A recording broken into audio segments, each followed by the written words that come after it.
Vamos a hablar de una situación especial que es el parto en presentación pelviana. Tenemos tres tipos de variedades: las nalgas completas, las nalgas puras y las nalgas incompletas. Las nalgas puras es cuando el feto solo nos presenta la nalga, las nalgas completas cuando presentan la nalga y los pies, y las nalgas incompletas cuando una de las piernas está estirada y hace una procedencia por el canal blando del parto. Por norma general, se considera que la cesárea es la vía electiva de finalización de la gestación en caso de este tipo de presentación. Sin embargo, existen casos en los que se puede permitir un parto por vía vaginal. Para eso se tienen que cumplir una serie de requisitos muy estrictos. Tiene que ser un feto a término, por encima de las 36 semanas, con un peso estimado menor de 3.500 gramos y un DBP menor de 96, con una pelvis adecuada que puede ser valorada clínica o radiológicamente, en una modalidad de nalgas puras o nalgas completas, es decir, nunca nalgas incompletas, que la cabeza esté flexionada, diferente, pero nunca deflexionada, con ausencia de anomalías fetales, ausencia de ningún tipo de complicación materna que dificulte el parto por vía vaginal y la ausencia de cicatrices uterinas. Existen una serie de distocias mecánicas que ocurren durante el parto en presentación pelviana. La primera, la procedencia de un pie, es decir, que unas nalgas completas, unas nalgas puras se nos conviertan en unas nalgas incompletas que dificulte la extracción fetal. En segundo lugar, la distocia de hombros. La cadera es más estrecha que los hombros. Una vez que sale la cadera, el siguiente obstáculo que tiene que salir por el canal del parto son los hombros y se puede producir dificultad en su extracción. En tercer lugar, la rotación de la cabeza a occipito sacra, lo cual impide la extracción de la cabeza fetal al estar chocando el mentón del feto contra la sínfisis del pubis. Lo mismo ocurre cuando tenemos una deflexión de la cabeza fetal. Debemos procurar la flexión de la cabeza fetal mediante maniobras obstétricas para evitar su deflexión y que la sínfisis impida la salida de la cabeza fetal. Y por último, dentro de las maniobras de extracción de la cabeza fetal, muchas son de tracción y se puede producir una salida rápida de la cabeza fetal que puede considerarse como distocia. Dentro del parto instrumental tenemos el fórceps, la ventosa y las espátulas. Siempre hay que tener claro cuando contestemos un caso clínico que para la aplicación de un parto instrumental debemos encontrar una situación con dilatación completa, 10 centímetros y bolsa rota. ¿Qué opciones tenemos? La ventosa. La ventosa se puede aplicar en un segundo plano de Hodge. Permite, la indicación más adecuada es cuando no hay riesgo de pérdida de bienestar fetal y simplemente, por ejemplo, en multíparas, el feto le cuesta encontrar el canal del parto. Mediante la ventosa hacemos una ligera tracción que permite el descenso por el canal del parto. No es rotador y no sirve para las extracciones rápidas en riesgo de pérdida de bienestar fetal. La diferencia es el fórceps. El fórceps se puede aplicar en un tercer plano, tiene que estar, permite la rotación de la cabeza y la tracción, es decir, es un elemento rotador y tractor, con lo cual es el elemento de topología perfecto en casos de sufrimiento fetal en el que queremos terminar el embarazo, la gestación rápido. Y por último nos quedan las espátulas. Las espátulas se aplican cuando la presentación está en un cuarto plano y no traccionan de la cabeza, simplemente se paran las espinas y permiten que con los pujos de la madre se facilite la salida de la cabeza fetal. No sirve normalmente para los casos de sufrimiento fetal, puesto que no es rotador ni tractor. Y por último, nos queda hacer un repaso de las indicaciones tanto de cesárea programada como de cesárea urgente. Recordemos, placenta previa oclusiva total siempre será indicación de cesárea. En prematuros, en la placenta previa, será indicación de cesárea si está sangrando. Los gemelos monoamnióticos siempre serán indicación de cesárea. Dentro de los biamnióticos serán indicación de cesárea si es más de 32 semanas y el primero no está en cefálica, o por debajo de las 32 semanas si no están los dos en cefálica. La presentación de frente, aumento posterior. La situación no longitudinal, transversa u oblicua, cuando tenemos dos cesáreas previas o una situación de desproporción pélvico-cefálica. En cuanto a las cesáreas urgentes, encontraremos el abrupcio, la rotura de vasos previos, la rotura uterina, el prolapso de cordón, el sufrimiento fetal y la no progresión del parto.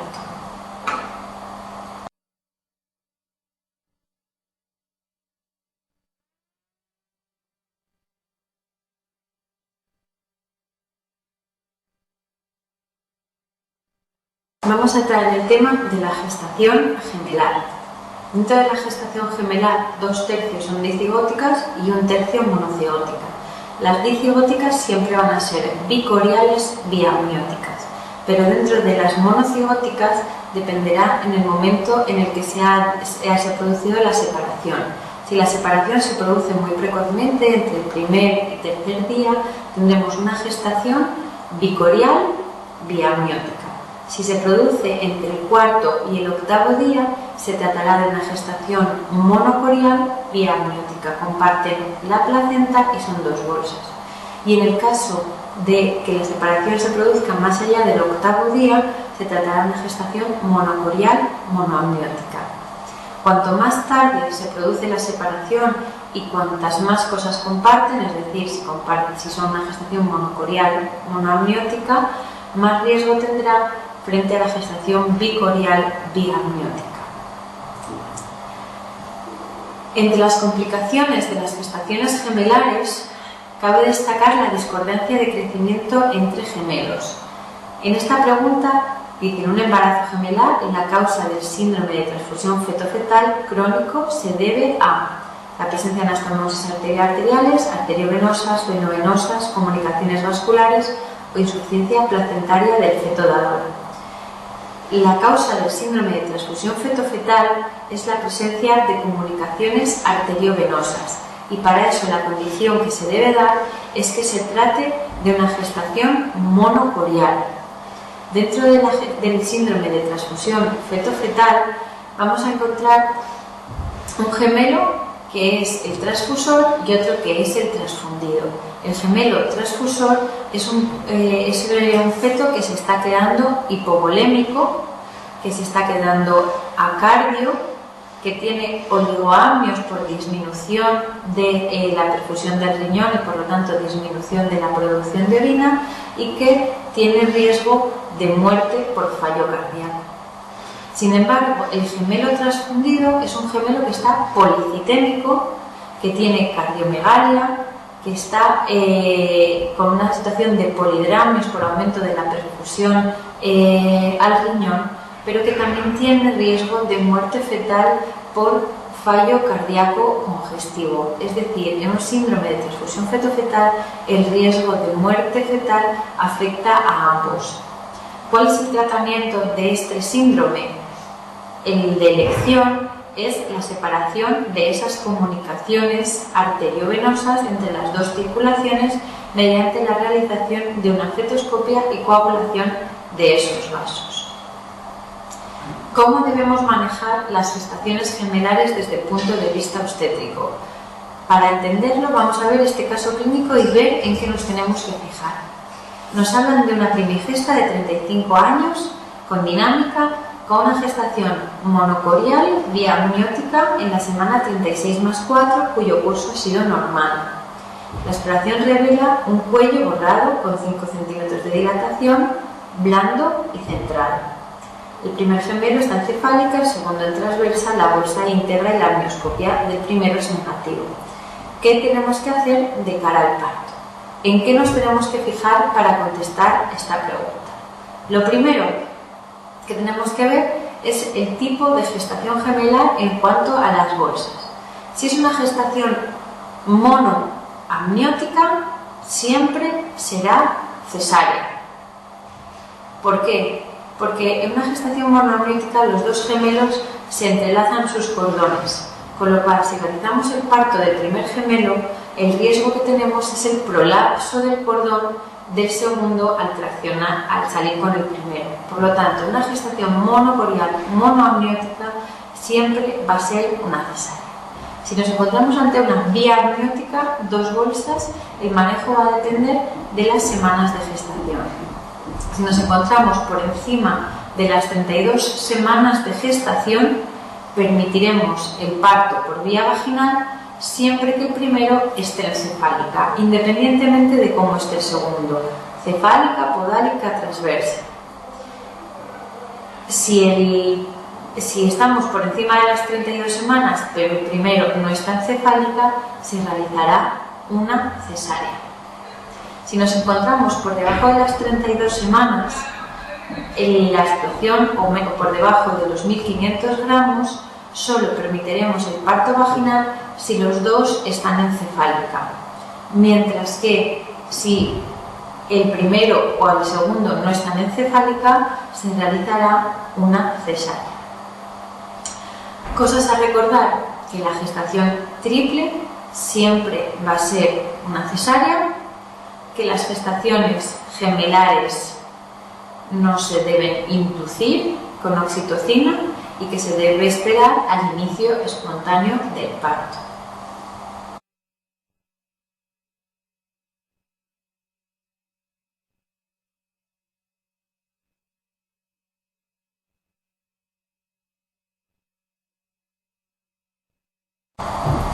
Vamos a pasar al capítulo de parto prematuro.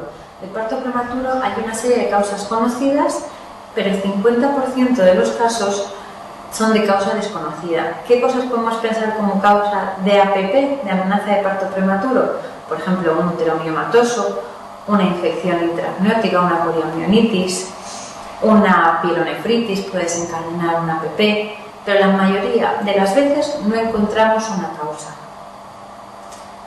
¿Cómo predecimos y cómo sabemos cuáles son aquellas gestantes que tienen mayor riesgo de parto prematuro? Nos basamos en una serie de datos clínicos, una serie de marcadores ecográficos y unos marcadores de laboratorio.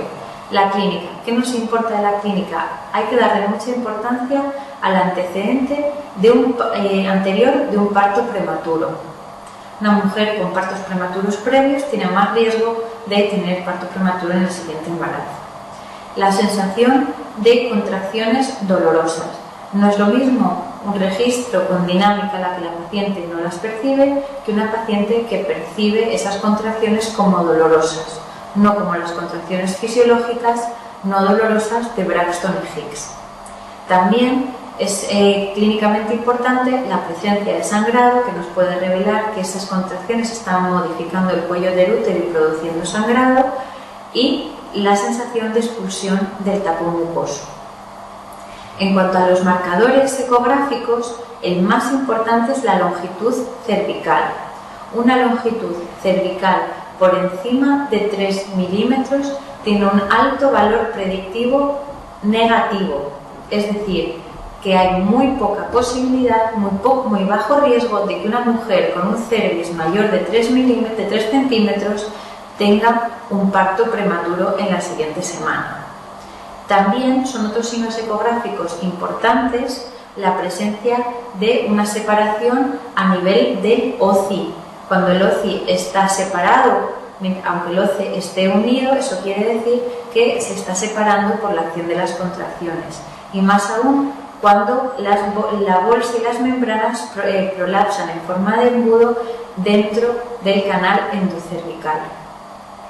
En cuanto a los marcadores de laboratorio, son una serie de tiras reactivas que utilizamos tomando como muestra el moco o las secreciones vaginales.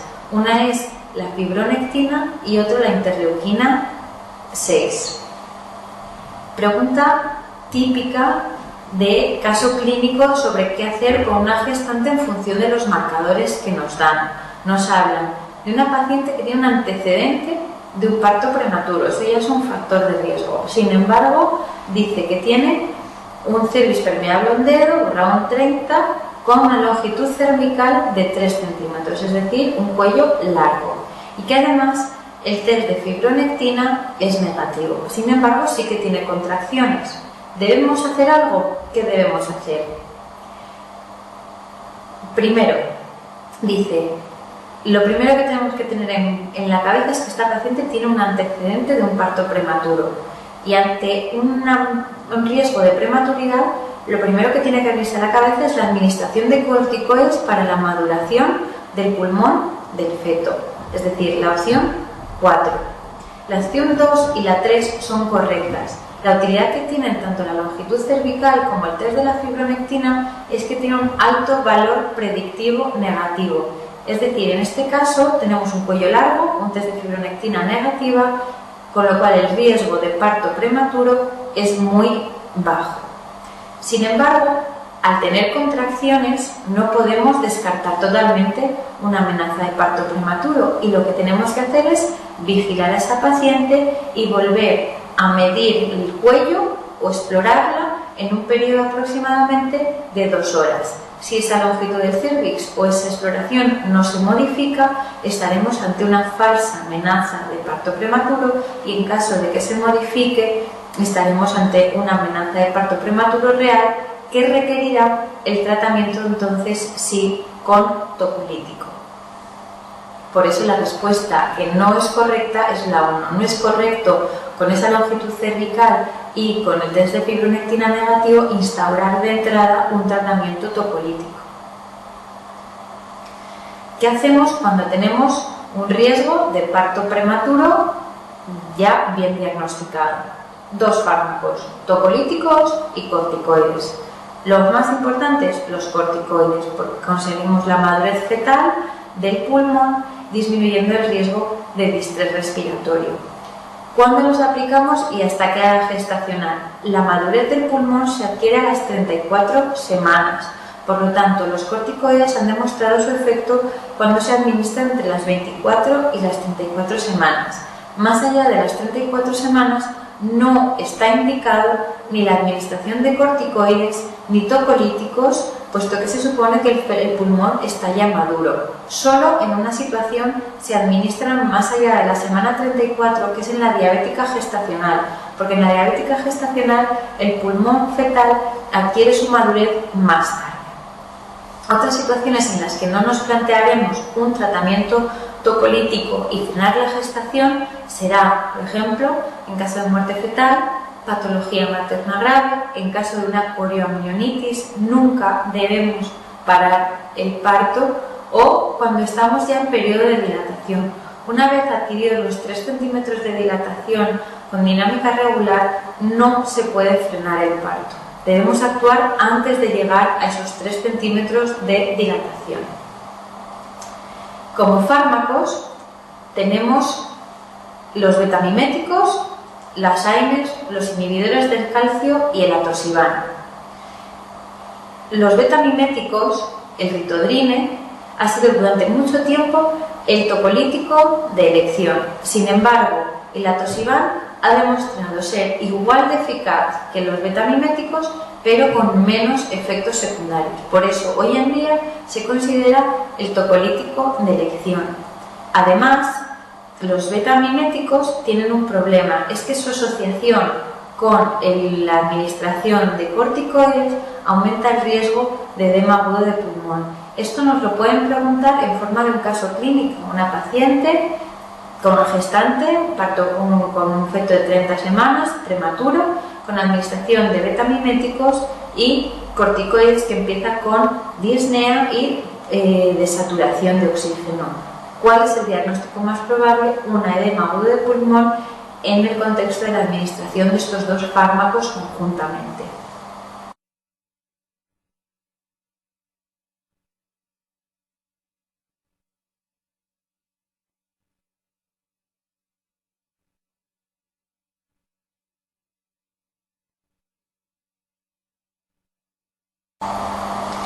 Vamos a hablar ahora de la inducción del parto, cuáles son sus indicaciones, sus contraindicaciones y la forma de hacerlo.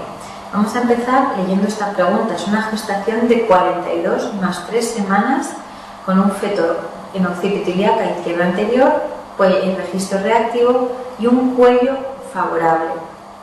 Primero, ¿hasta qué semana dejamos que se prolongue la gestación?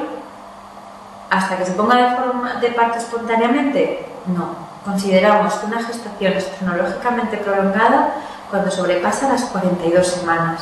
En ese momento, el riesgo de líquido meconial aumenta considerablemente, por lo que está indicado finalizar la gestación. En este caso, ya tenemos un motivo para finalizar la gestación. Es una gestación cronológicamente prolongada, aunque el feto se encuentre bien. Por otro lado, ¿qué quiere decir eso de cervix favorable? Cervix favorable es un cervix, hablamos de cervix favorable, con un cervix que es favorable a la inducción, que esperamos que tenga una buena respuesta a la inducción con oxitocina, con lo cual la actitud más adecuada será la inducción del parto, en este caso, finalizar ya la gestación. Esta es una de las indicaciones que tenemos para finalizar el embarazo, un embarazo cronológicamente prolongado, pero hay más, por ejemplo, una bolsa rota de más de 12 horas, una situación de crecimiento intrauterino retardado con Doppler patológico, una poliamionitis, nunca debemos retrasarla ni frenar el parto, o patología materna o muerte fetal. Sin embargo, contraindicaciones que tenemos de la inducción del parto con oxitocina, por ejemplo, una cesárea anterior, en aquellos casos en que esté contraindicado un parto vaginal, por ejemplo, una de presentación podálica, nunca induciremos el parto. En casos de gemelos, no vamos a sobreestimular un útero que ya está distendido por la ocupación de los dos gemelos, o en casos de sufrimiento fetal o riesgo de pérdida de bienestar fetal, está indicado la finalización mediante cesárea y no mediante inducción del parto. Para saber si una inducción del parto va a ir bien o va a ir mal, el test más apropiado es el test de Bishop. El test de Bishop es el factor pronóstico más importante para una inducción. Lo que mide es las características del cuello, la dilatación que tiene, la consistencia del cuello, la posición, la altura de la cabeza del feto. En global nos da una puntuación que nos habla de un cuello favorable o un cuello desfavorable. En la pregunta 93 del MIR 2003-2004 nos hablan de una primigesta que ingresa por rotura prematura de membranas de 24 horas de evolución. Ahí ya tenemos una indicación de finalizar la gestación, bolsa rota de más de 12 horas. No hay trabajo de parto, no hay signos de infección y el test de Bishop es de 6 puntos. ¿Qué tenemos que hacer? Sabemos que tenemos que terminar el embarazo y que tenemos que inducirlo, con lo cual no hay motivo para hacer una cesárea, puesto que no hay signos de sufrimiento fetal, ni de trabajo ni de infección amniótica, y tenemos varias opciones. ¿Debemos administrar corticoides en una gestante a término? No, hemos dicho que por encima de las 34 semanas no deberemos administrar con los corticoides, con lo cual desecharemos la opción 3. La opción 4 dice esperar el comienzo espontáneo del parto, igual que la opción 5. Ya hemos dicho que la rotura prematura de membranas más de 12 horas es un criterio para inducir el parto. Entonces, la opción correcta es la 2. Ahora veremos bien cuando hacemos un tipo de inducción u otra. En función del test de Bishop, si es menor o es mayor de 5. Si el test de Bishop es desfavorable, es decir, menor de 5, hay que ayudar a la oxitocina mediante un gel o una maduración previa con prostaglandinas, bien intravaginales o intracervicales. Y mediante la realización de una maniobra de Hamilton. La maniobra de Hamilton despega las membranas y produce la liberación de prostaglandinas endógenas. El tratamiento con prostaglandinas se deja aproximadamente 12 horas y de 6 a 12 horas después pasaremos ya a la inducción con oxitocina. Sin embargo, si el Bishop es mayor de 5, es decir, esperamos un Bishop favorable con buena respuesta a la oxitocina, el tratamiento va a ser directamente La amniorexis, romper la bolsa, que la cabeza apoye sobre el cérvix, y la administración de oxitocina. En este caso hablan de una matrona que avisa al ginecólogo porque se encuentra en situación de expulsivo en el que el feto se encuentra en presentación de cara mento posterior en tercer plano. Hay dos presentaciones que debéis recordar que no pueden parir por vía vaginal, son la distocia del parto y que son la presentación de frente y de cara mento posterior. No pueden parir por vía vaginal, es indicación de realizar una cesárea, frente y mento posterior. Cuando tenemos una cesárea anterior, hay situaciones en las que podemos permitir un parto por vía vaginal.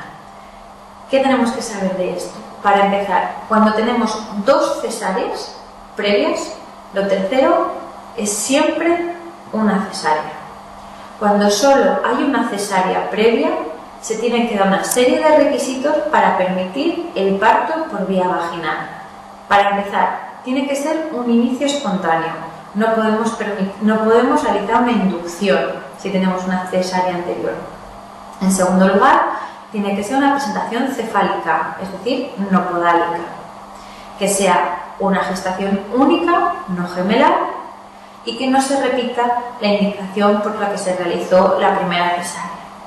El caso idóneo sería el de una gestación en un embarazo previo, se realiza una cesárea por presentación podálica y en este caso viene cefálica, 3 centímetros de dilatación, inicio espontáneo. Sin embargo, si pensamos en una gestante diabética en la que se le realizó una cesárea por macrosomía fetal y en esta gestación también tenemos diabetes gestacional con un feto con un perfil macrosómico, la causa se repite, con lo cual vamos a repetir la indicación de la cesárea.